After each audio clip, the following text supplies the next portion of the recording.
Pada tanggal 25 Maret 2025, momen penting terjadi di Jakarta saat Presiden Prabowo menerima keanggotaan Indonesia di New Development Bank. Peristiwa ini menandai langkah signifikan untuk memperkuat posisi Indonesia di lanskap keuangan global. NDB, sering disebut sebagai Bank BRICS, menandakan perubahan dari lembaga pemberi pinjaman tradisional. Ini mendukung kerjasama Selatan-Selatan dan bertujuan untuk memberdayakan negara-negara berkembang. Masuknya Indonesia ke dalam NDB memiliki harapan besar bagi jalur perkembangannya. Ini membuka jalan untuk mengakses pendanaan untuk proyek infrastruktur penting, inisiatif pembangunan berkelanjutan, dan kemajuan teknologi. Menteri Keuangan Sri Mulyani Indrawati memuji perkembangan ini sebagai bukti kehebatan ekonomi Indonesia yang terus berkembang. Beliau menekankan keselarasan NDB dengan prioritas pembangunan nasional Indonesia. New Development Bank muncul pada tahun 2015 dari visi kolektif negara-negara BRICS, Brasil, Rusia, India, China, dan Afrika Selatan. Bank ini didirikan dengan tujuan untuk mengatasi tantangan keuangan yang dihadapi oleh negara-negara berkembang yang seringkali diabaikan oleh lembaga keuangan tradisional. Negara-negara berkembang pesat ini menyadari keterbatasan lembaga keuangan yang ada dalam mengatasi tantangan unik yang dihadapi oleh negara-negara berkembang. Mereka membutuhkan solusi yang lebih fleksibel dan responsif terhadap kebutuhan mereka. NDB dirancang sebagai tanggapan atas keterbatasan ini, sebuah platform untuk inklusi keuangan yang lebih besar dan katalis untuk pembangunan berkelanjutan. Bank ini bertujuan untuk menyediakan dana yang diperlukan untuk proyek-proyek yang dapat mendorong pertumbuhan ekonomi dan kesejahteraan sosial. NDB membedakan dirinya dari lembaga tradisional melalui komitmennya untuk mendanai proyek-proyek yang memprioritaskan keberlanjutan lingkungan, inklusivitas sosial, dan pemberdayaan ekonomi. Ini termasuk proyek energi terbarukan, pembangunan infrastruktur hijau, dan program pemberdayaan masyarakat.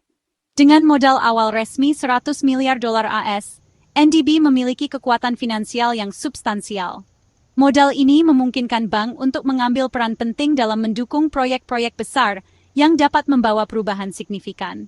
Hal ini memungkinkannya untuk berinvestasi dalam proyek infrastruktur skala besar, inisiatif energi terbarukan, dan program pembangunan sosial yang mungkin tidak menarik pendanaan konvensional. Dengan demikian, NDB berperan sebagai agen perubahan yang mendukung pembangunan berkelanjutan di negara-negara berkembang. Pada Februari 2025, Indonesia mengambil langkah berani menuju masa depan ekonominya yang aman dengan peluncuran Indonesia Investment Authority, INA, dana investasi negaranya. INA merupakan instrumen strategis untuk mengelola dan memaksimalkan nilai aset Indonesia yang besar. Dana tersebut bertujuan untuk menarik investasi domestik dan asing, menyalurkan modal ke sektor-sektor penting untuk pertumbuhan dan kemakmuran jangka panjang. INA dipimpin oleh tim profesional berpengalaman yang tangguh yang diambil dari sektor publik dan swasta. Dewan Direksi Dana tersebut memiliki tokoh-tokoh terkemuka seperti Sri Mulyani Indrawati, Erick Thohir, dan Rosan Roslani. Keahlian gabungan mereka di bidang keuangan, investasi, dan tata kelola memastikan bahwa INA beroperasi dengan tingkat transparansi dan akuntabilitas tertinggi. Pertemuan Presiden Prabowo dengan Presiden NDB Dilma Rousseff di sela-sela upacara keanggotaan NDB menyediakan platform untuk menjajaki jalan kolaborasi. Kedua pemimpin menggarisbawahi pentingnya mendorong pertumbuhan ekonomi yang berkelanjutan dan inklusif. Mereka juga menekankan perlunya peningkatan kerjasama antar negara berkembang untuk mengatasi tantangan bersama. Prabowo menyoroti komitmen Indonesia untuk hilirisasi sumber daya alamnya, menambah nilai ekspornya dan menciptakan peluang kerja. Dia menekankan peran INA dalam mendorong inisiatif ini, menarik investasi, dan mengembangkan industri hilir. Rousseff memuji kemajuan Indonesia, khususnya di bidang biofuel, di mana Indonesia telah muncul sebagai pemimpin global. Bagian 5, hilirisasi membuka potensi sumber daya Indonesia. Hilirisasi, atau pengolahan sumber daya alam di dalam negeri, telah muncul sebagai landasan strategi ekonomi Indonesia. Negara ini memiliki sumber daya alam yang melimpah, tetapi terlalu lama bergantung pada ekspor bahan mentah. Pendekatan ini telah membatasi kemampuan Indonesia untuk menangkap nilai penuh dari sumber dayanya dan menciptakan lapangan kerja dengan gaji yang lebih tinggi.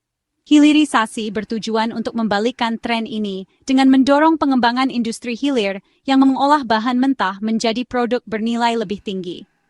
Misalnya, alih-alih mengekspor nikel mentah, Indonesia bertujuan untuk menjadi pusat produksi baterai global, komponen kunci dalam kendaraan listrik.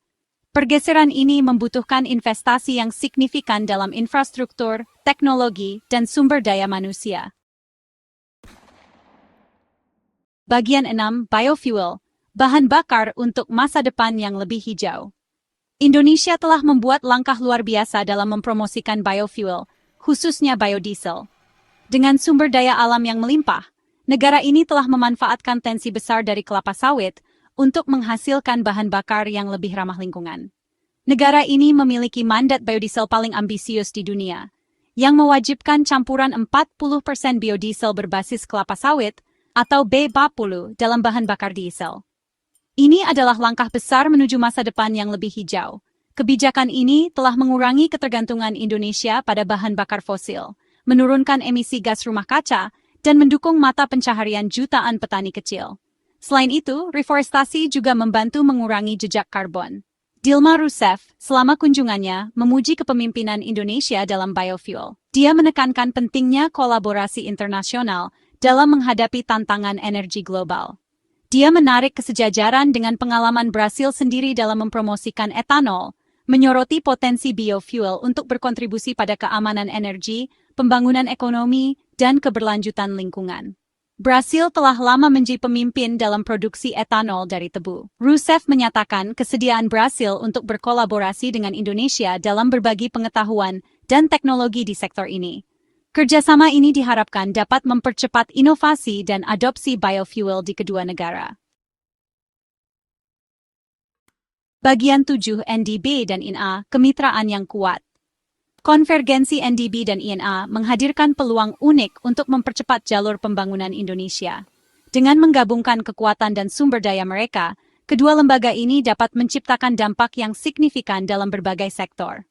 Kedua lembaga berbagi komitmen untuk pertumbuhan yang berkelanjutan dan inklusif, menjadikan mereka mitra alami. Kolaborasi ini tidak hanya akan mempercepat pembangunan tetapi juga memastikan bahwa manfaatnya dirasakan oleh seluruh lapisan masyarakat. Sumber daya keuangan dan keahlian NDB dalam pembangunan infrastruktur melengkapi mandat INA untuk menarik investasi dan mengelola aset strategis. Ini menciptakan sinergi yang kuat yang dapat mengubah lanskap ekonomi Indonesia. Sri Mulyani, berbicara pada konferensi pers bersama, menguraikan beberapa bidang potensi kolaborasi antara NDB dan INA. Dia menekankan pentingnya kemitraan ini dalam mencapai tujuan pembangunan nasional. Ini termasuk pembangunan infrastruktur, di mana NDB dapat menyediakan pembiayaan untuk proyek infrastruktur skala besar, seperti jalan tol, kereta api, dan pelabuhan. Proyek-proyek ini sangat penting untuk membuka potensi ekonomi Indonesia dan meningkatkan konektivitas antar wilayah, dan pelabuhan yang penting untuk membuka potensi ekonomi Indonesia. Dengan infrastruktur yang lebih baik, Indonesia dapat meningkatkan efisiensi logistik dan daya saing globalnya. Dalam energi terbarukan, kedua lembaga dapat berkolaborasi dalam berinvestasi pada proyek-proyek seperti pembangkit listrik tenaga surya, angin, dan panas bumi. Proyek-proyek ini akan mendukung transisi energi Indonesia dan mengurangi jejak karbonnya, sejalan dengan komitmen global terhadap keberlanjutan. Dan panas bumi untuk mendukung transisi energi Indonesia dan mengurangi jejak karbonnya. Dengan investasi ini, Indonesia dapat memimpin dalam penggunaan energi bersih di kawasan Asia Tenggara. Selain itu, dalam ekonomi digital, NDB dapat mendukung transformasi digital Indonesia dengan berinvestasi dalam infrastruktur digital, seperti kabel serat optik dan pusat data. Ini akan mempercepat adopsi teknologi dan meningkatkan daya saing digital Indonesia, dan mempromosikan literasi digital dan pengembangan keterampilan. Dengan demikian, kolaborasi ini tidak hanya akan memperkuat ekonomi, tetapi juga memberdayakan masyarakat dengan keterampilan yang dibutuhkan untuk masa depan. Bagian 8. Katalis untuk pembangunan nasional. Kolaborasi antara NDB dan INA berpotensi menjadi benar-benar transformatif bagi Indonesia. Ini dapat membuka miliaran dolar dalam investasi, menciptakan jutaan lapangan kerja, dan mempercepat kemajuan Indonesia menuju menjadi negara berpenghasilan tinggi.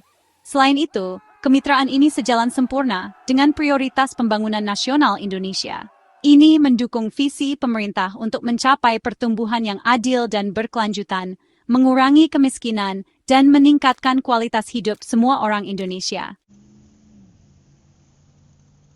Bagian 9. Menuju Indonesia yang lebih makmur. Keputusan NDB untuk menyambut Indonesia sebagai anggota terbarunya, ditambah dengan peluncuran INA, menandai momen penting dalam perjalanan ekonomi Indonesia. Perkembangan ini menjanjikan peluang yang belum pernah terjadi sebelumnya untuk pertumbuhan, inovasi, dan kemakmuran. Saat Indonesia memetakan jalannya menuju masa depan yang lebih cerah, kolaborasi antara NDB dan INA merupakan bukti kekuatan kerjasama internasional dan visi strategis. Dengan memanfaatkan kekuatan kedua lembaga, Indonesia siap muncul sebagai kekuatan ekonomi global, mendorong inovasi, dan membentuk dunia yang lebih berkelanjutan dan inklusif.